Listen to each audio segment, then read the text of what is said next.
There are several collecting clubs devoted to confectionery items from the turn of the 20th century. Now, one of the collecting clubs is devoted strictly to collecting antique and vintage ice cream scoops. Now, the Salvation Army struggled and struggled to try to find out what this item was. Because if you pull down the little trigger, up pops a little blade, a little saw blade. People thought it was a surgical tool, maybe for cutting out a brain tumor or an abscess. So I didn't quite buy that when I started to do the research. So I took advantage of whatever markings were on the piece. It's stamped white, rapid. It gives the patent date of February 19th, 29. And it also gives the patent number stated here. You can search for U.S. patent numbers two different ways. You can visit the U.S. Patent Office run by the United States government, or you can visit Google, which has tapped into the U.S. Patent Office and offers a much smoother searching process. So I tried both. The U.S. Patent Office had no recollection of it, but the Google patent search certainly did. And so after some searching, I learned that it was actually an extremely rare and unusual ice cream scoop. You've got the trigger on the handle that gives you plenty of room and leverage here.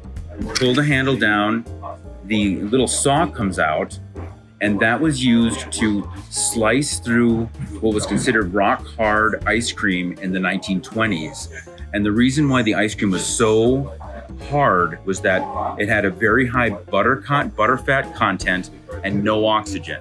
So if you are either a soda jerk at a soda fountain or you had a cart that would drive around, your ice cream would have been kept cold at or below 32 degrees Fahrenheit.